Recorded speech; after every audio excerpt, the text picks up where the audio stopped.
आखिर हर रोज अपने बाप को क्यों देती थी ये नींद की गोलियां। इस वीडियो में आप सबको बताएंगे। चलिए दोस्तों, टाइम ना वेस्ट करते हुए वीडियो को शुरू करते हैं। वीडियो शुरू करने से पहले अगर आप लोगों ने अभी तक मेरे चैनल को सब्सक्राइब नहीं किया तो जल्दी से जाके सब्सक्राइब करो और एक लाइक करके कमेंट बॉक्स में बता देना आप सबको वीडियो कैसा लगा। फिल्म की शुरुआत एक औरत को दिखाने से हुई जो एक सिंगल मदर होती है, यानी उसका हस्बैंड नहीं था। वो अपनी बेटी ग्रेस की अकेले ही देखभाल करती है। वो फिलीपींस से यहाँ लंदन आई है ताकि वो यहाँ अच्छे पैसे कमा कर अपनी बेटी ग्रेस के साथ अच्छी खुशहाल जिंदगी जी सके। लेकिन एक मसला था, उसे वहाँ छुप के रहना पड़ता है क्योंकि उसके पास सिटीजन का सर्टिफिकेट नहीं था। तो गैर कानूनी तौर पर वहाँ पे रह रही थी और वह किसी तरह सिटीजन सर्टिफिकेट बनवाना चाहती है, जिसके लिए जारी है उसको पैसे चाहिए। यही वजह है अलग अलग घरों में रहकर उनके काम किया करती थी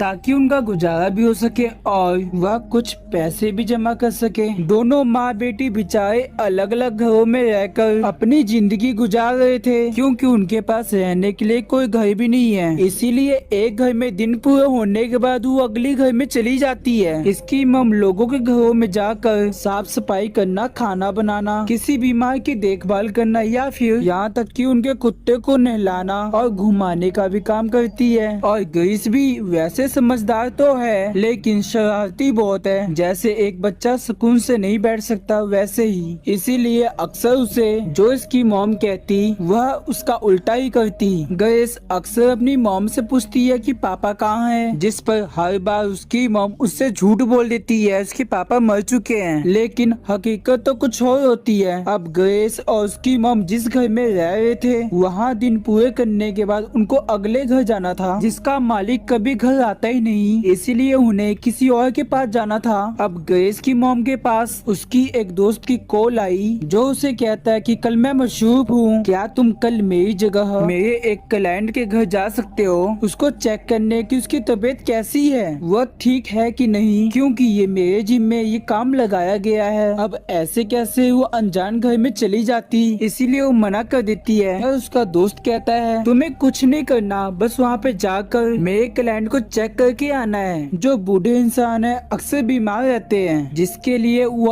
अब मान गई। इसीलिए वो अगले दिन ग्रेस की मॉम शहर से काफी दूर आ गई जहाँ उस बूढ़े आदमी को चेक करना था। और घर बहुत ही बड़ा शानदार था लेकिन यहाँ पे तो कोई भी नहीं होता। कई बार वो बूढ़े आदमी को आवाज लगाकर आगे बढ़ी लेकिन उसको कोई जवाब आता ही नहीं। वो फिर सीधा बूढ़े आदमी के कमरे में पहुंची जो बेसुध कमरे में लेटा हुआ था क्योंकि वो बूढ़ा आदमी कोमे में था। उसको इस हालत में देखकर ग्रेस की मॉम को बुरा लगा, इसीलिए वह उनके लिए दुआ करने लगती है। लेकिन तभी बूढ़ा आदमी उसका हाथ पकड़ लेता है। तभी वो घबरा गई, तभी अपना हाथ छुड़ाकर किसी तरह वो अपने आप को संभालती है और तभी उसको किसी के आने की आहट महसूस होती है। इसीलिए वो जल्दी से छुपने की कोशिश करती है क्योंकि अगर किसी ने उसको देख लिया, अगर उसको पता चल गया कि अपनी दोस्त की जगह वो यहाँ पे आई है तो वो मुसीबत में पड़ सकती थी। और दूसरी मुसीबत ये भी था, वो गैर कानूनी तौर पर रह रही थी और इस तरह से मसला ज्यादा भी हो सकता था। वो छुपने के लिए एक कमरे में गई तो थी लेकिन उसको वहाँ कोई जगह नहीं मिलती।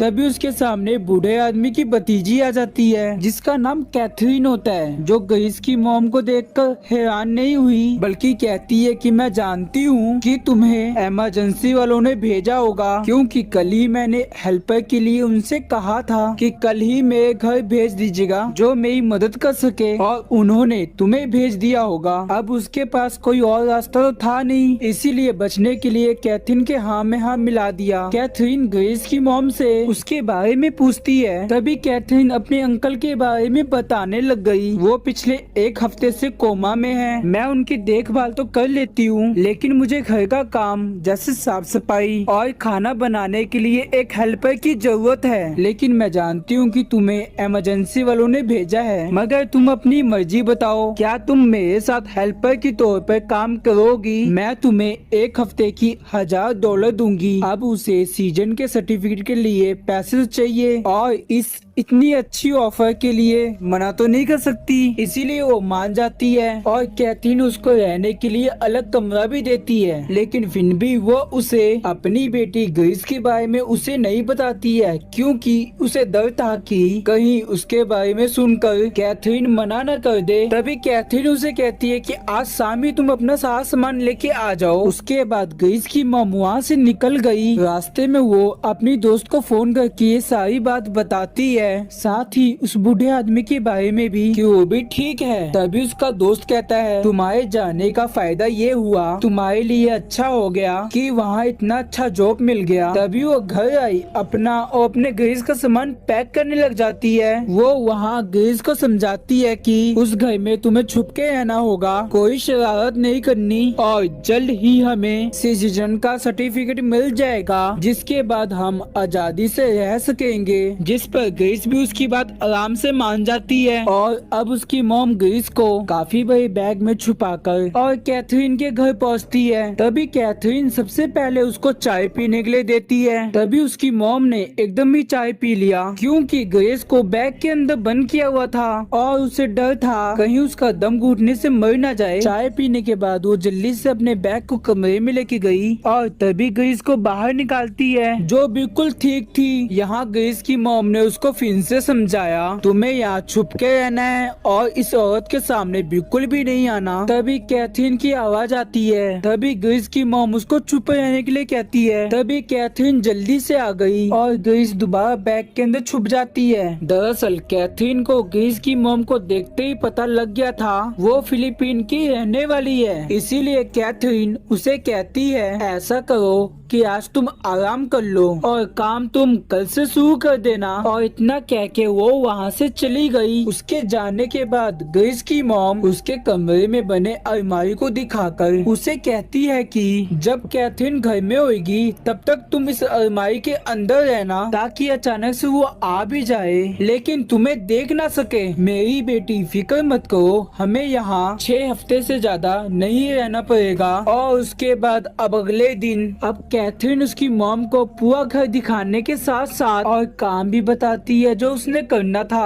और उसने ये भी कहा अब अंकल की फिक्र मत करना क्योंकि मैंने टाइम से दवाई दे दिया है। कुछ देर के लिए मैं जरूरी काम के सिलसिले में घर से बाहर जा रही हूँ। और इतना कह के वो घर से निकल गई। उसके बाद ग्रेस की मॉम वापस अपने काम पे लग जाती है और वो पूरे घर की अच्छे से साफ सफाई कर देती है। इसी बीच उसको एक जमीन पे पड़ा हुआ खत मिला जिसको उठाकर वो पढ़ने वाली थी। तभी ग्रेस एकदम से आ गई, अपनी मॉम को डरा देती है, जिसके बाद वो दोनों आपस में बातें करने लग गए। लेकिन तभी वहाँ पर कैथरीन वापस आ जाती है और उसे देखकर ग्रेस जल्दी से छुपने की कोशिश करती है। तभी कैथरीन घर को चमकते हुए देखकर काफी ज्यादा खुश हो जाती है। तब ग्रेस की मॉम उसे अपनी बातों में उलझाने लग गई ताकि ग्रेस जल्दी से जाकर छुप जाए। और अब बड़ी मुश्किल से बचते बचाते ग्रेस एक जगह पे जाके छुप गई। लेकिन वो रुकने वाली कहाँ थी और वो सीधा बूढ़े आदमी के कमरे में पहुँच गई। वह बेड पे चढ़ गई और उस बूढ़े आदमी के पास जाने लग गई। उतनी देर में उसकी मॉम वहाँ पे आ जाती है और उसको कहने लगी तुम बाहर आए क्यों थे और मैंने तुम्हें अंदर रहने के लिए कहा था ना।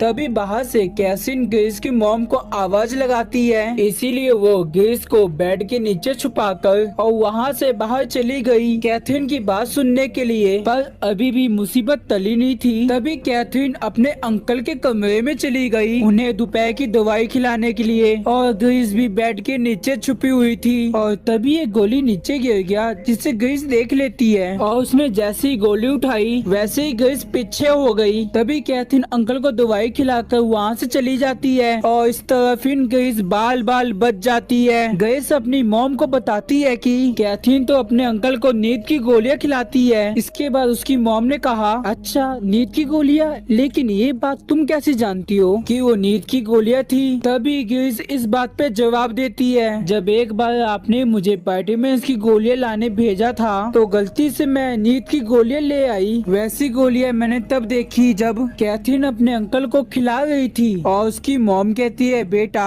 क्या पता उसकी बनावट एक जैसी हो, पर एक जैसी दवाई दिखने वाला चीज एक जैसा काम नहीं नहीं होता। इस बात को लेकर ग्रिस को अपनी मॉम के ऊपर बहुत तेज गुस्सा आ गया कि ये मेरी बातों पर यकीन नहीं कर रही और उसे शक था कि कैथरीन एक बुरी औरत भी हो सकती है। जैसे ही रात हुई तो सब सो गए तो ग्रेस खाने की चीजें ढूंढने के लिए पूरे घर में घूमने लग गई, लेकिन अचानक उसके सामने कैथरीन आ गई। तभी वो घबरा गई और कहती है, ओ शैट, ये क्या कैथरीन इधर? उसने गौर किया तो ग्रेस ने नोटिस कर लिया उसकी तो आंखें बंद है, यानी वो नींद में चल रही है। तभी कैथरीन ऐसे ही आगे बढ़ने लग गई। तभी ग्रेस उसका पीछा करने लगती है और उसने देखा कि कैथरीन अपने स्टोर रूम की तरफ जा रही है। जैसे वो अंदर गई, ग्रेस बाहर खड़े होकर उसको देखने लग गई कि कैथरीन अब क्या करने वाली है। तभी कैथरीन एक पर्दे को साइड करती है, जिसे देखकर ग्रेस काफी ज्यादा डर जाती है और वहीं पे बेहोश हो जाती है। आखिर पर्दे के पीछे ऐसा क्या था जिसको देखकर ग्रेस डर गई थी?